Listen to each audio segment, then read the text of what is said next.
Good morning. It's great to be here today. Hope you are as excited as I am to be able to come here, sing, worship, or join us on the live stream, whatever it is. Um, let's go ahead and dive right in because what I want to talk about today is very important. Now we've talked about some very important topics before here. Um, this is nothing new. I mean, we've had Danny dangle money in front of us on a fishing rod before. He's also read The Very Hungry Caterpillar to us before. He's showed us how to pack for a hike and prepare for that. And we've also had Robert talk to us about leadership and the importance of something as simple as biscuit and gravy. Carrie has talked to us about speed running and video games. I've talked about FDR and the importance of appearance. Additionally, I've talked about fishing, meteor showers, basketball, probably a little too much, but so this is nothing new. Important topics is what we cover here.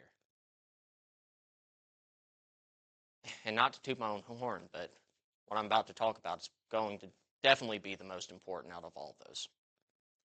So, today, I want to teach you how to befriend semi-feral cats. And I'm sure this is something that you've all been wondering, okay, how do I do this? And I'm actually surprised that we haven't covered this yet. So let's go ahead and dive in. First, I want to talk about semi-feral. This might not be a term that you're familiar with.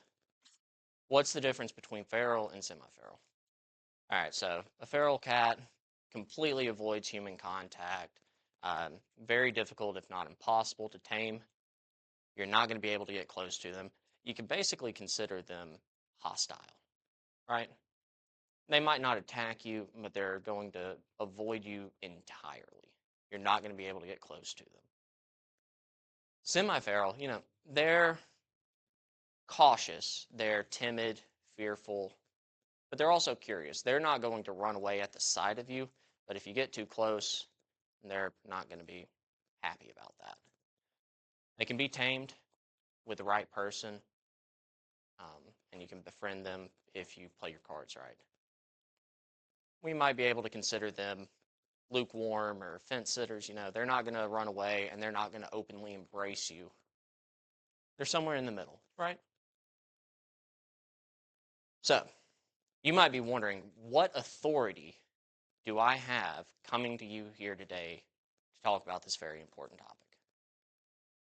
Well, believe it or not, we have some semi-feral cats living on our front porch right now. So I am coming from a place of authority on this topic. I've had firsthand experience with it. We currently have 3 kittens living on our front porch,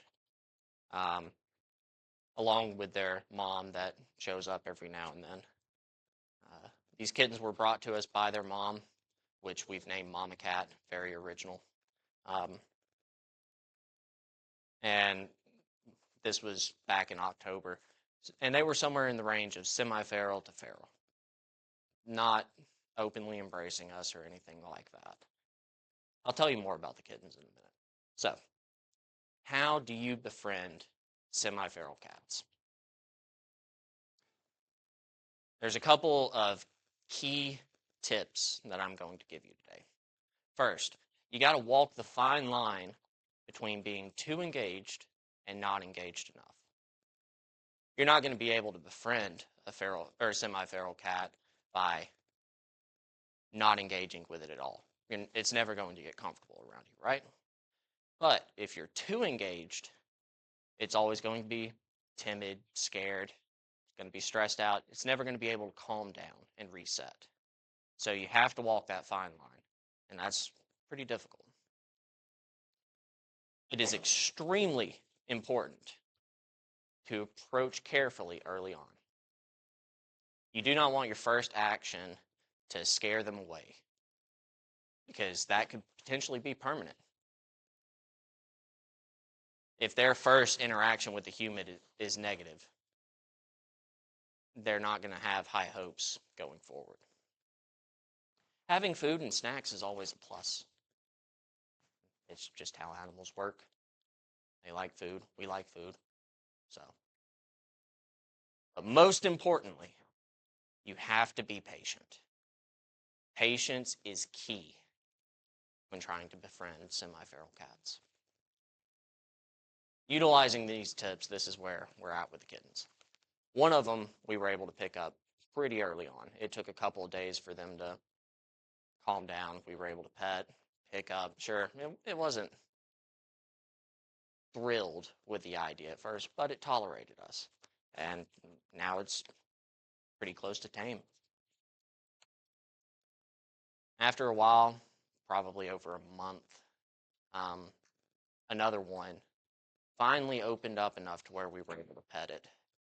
We had to take time, be patient, and we've been able to pick it up a few times, but it's still getting used to that. And right now, it might be the most affectionate one sometimes. So being patient was very key for that one. The other one, it's the most feral out of the bunch. We've not really been able to touch it or pick it up any, except for on Wednesday when it got in the house accidentally. And it was running around and it was scared by me being in there. And it was about to start knocking stuff over. So out of desperation, I had to grab it and it tore me up.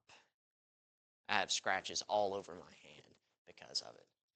But that was out of necessity. It was either that or Shannon's jewelry was going to get broken. So yeah, patience was the key with the two that we could touch. Now, the other one, it might never get comfortable enough, but still got to be patient with it, except for when it's necessary. So,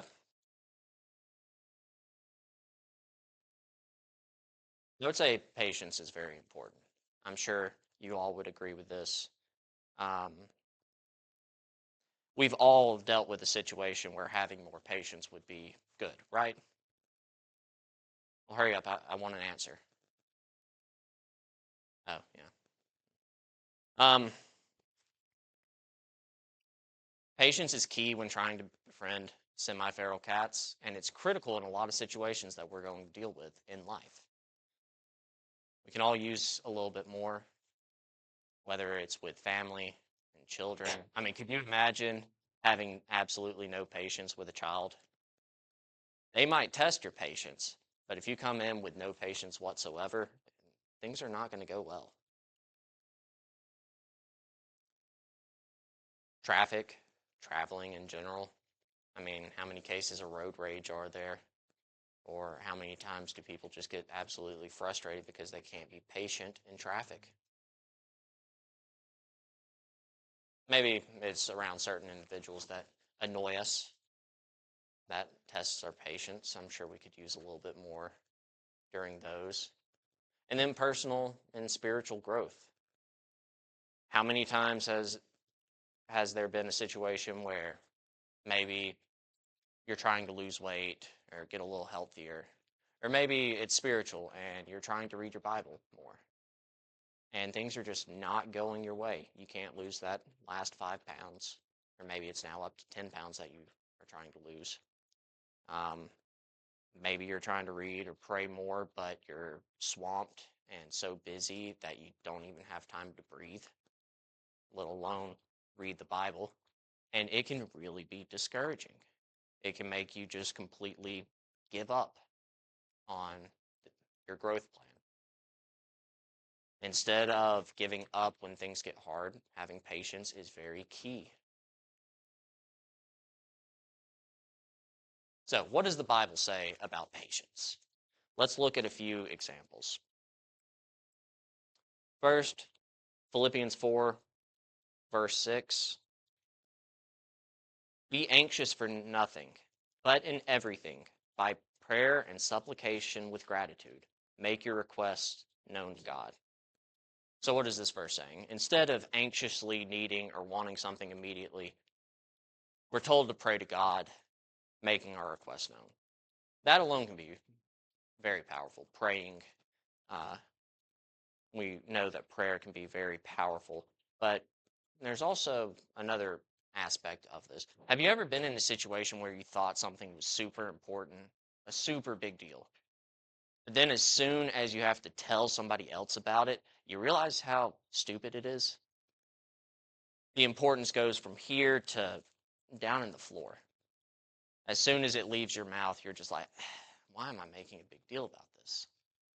I think sometimes prayer can be like that too. When you're talking to God and you're trying to raise an issue or something like that, it can calm you, put you in the right mindset to realize, okay, why am I anxious about this?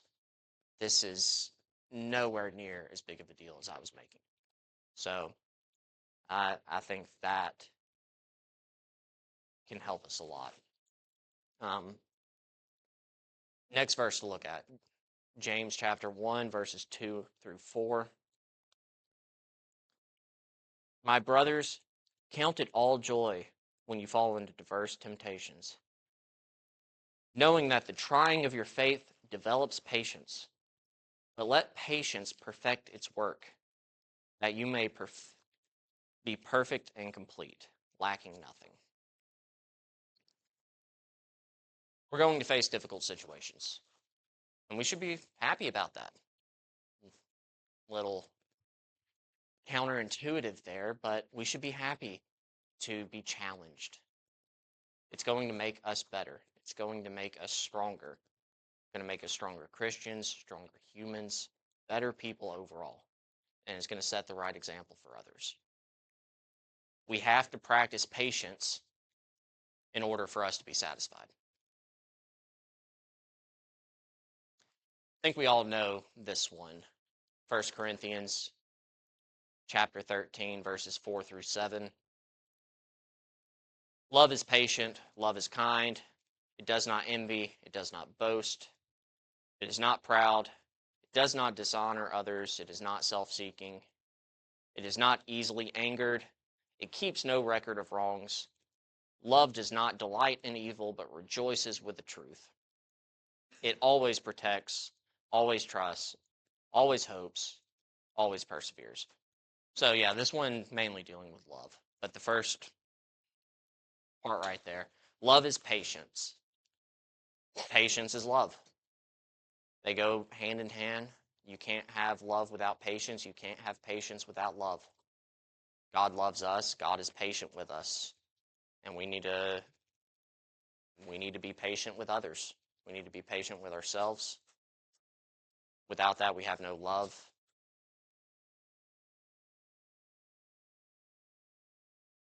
Let's look at another one. Hebrews chapter 6, verses 9 through 12.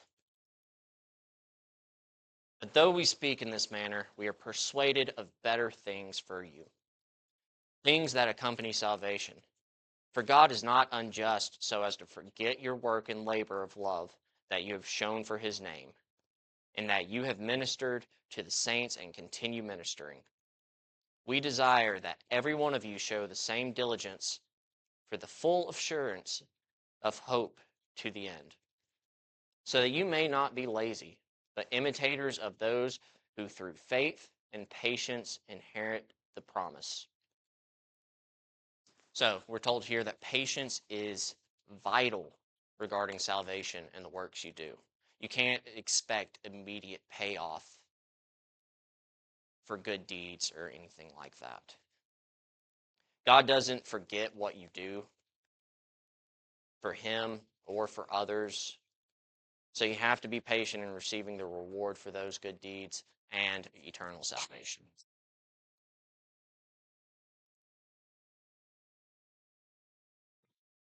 We also have different examples of Bible stories that deal with patience. I think the top one that comes to my mind is Sarah and Abraham. They are promised a child. from God, and well, it's taking time. It's taking time. Okay, surely it would have happened by now. Well, let's take it into our own hands. They were not patient enough to wait. They eventually did get a child, but they needed to be more patient. There are other examples out there. I mean, God was patient with the Israelites all throughout the Old Testament. Every time that they strayed away, gave them plenty of time to come back and plenty of warnings.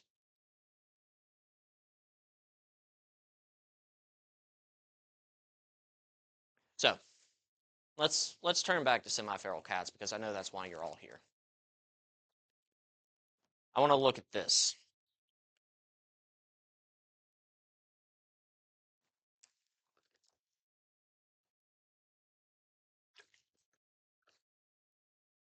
So earlier I alluded to semi-feral cats as being kind of lukewarm or fence sitters, right? What about humans? Let's make that comparison. Because in a lot of ways, humans can be like semi-feral cats. Let's look at a few verses. Matthew chapter 10, verse 14. Whoever will not receive you, nor hear your words, when you depart out of their house or city, shake off the dust of your feet. Turning to Acts chapter 13, verses 50 and 51. The Jews stirred up the devout and honorable women and the chief men of the city and raised up persecution against Paul and Barnabas and drove them from the region. So they shook off the dust of their feet against them and went to Iconium. Then looking at Acts chapter 18, verses 5 and 6. When Silas and Timothy came from Macedonia, Paul was pressed by the Spirit and testified to the Jews that Jesus was the Christ. But when they opposed him and blasphemed, he shook out his garments and said to him, your blood be upon your heads. I am innocent. From now on, I will go to the Gentiles.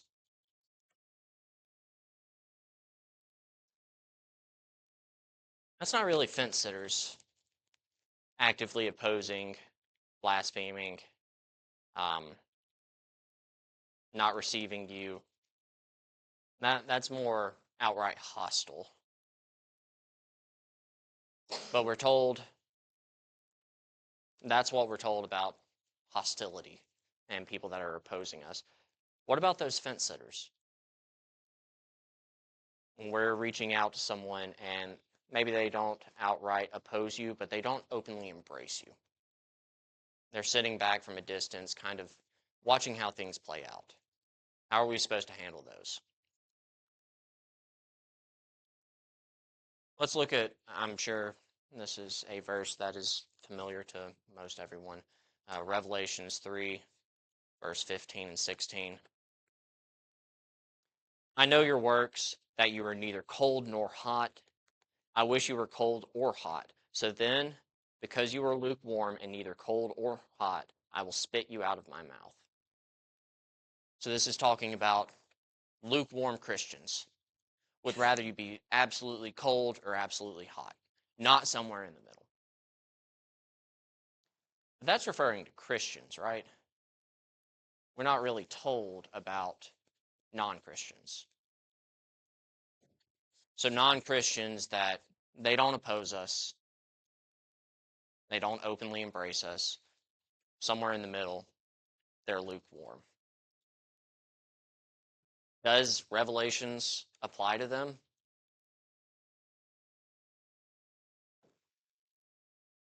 I would say this verse is talking about those Christians, and when trying to convert somebody, when trying to evangelize to someone, and they are lukewarm, we don't need to spit them out of our mouth. We don't need to dust off our feet. What do we need to be? We need to be patient. We need to treat them like semi-feral cats And those tips that I mentioned earlier, don't be too engaged, don't be not engaged enough. They're going to be cautious, but maybe curious. If you push too hard, they might jump right off the fence in the wrong direction. And if you walk away, no good's going to come from that. And the first interaction is going to be key.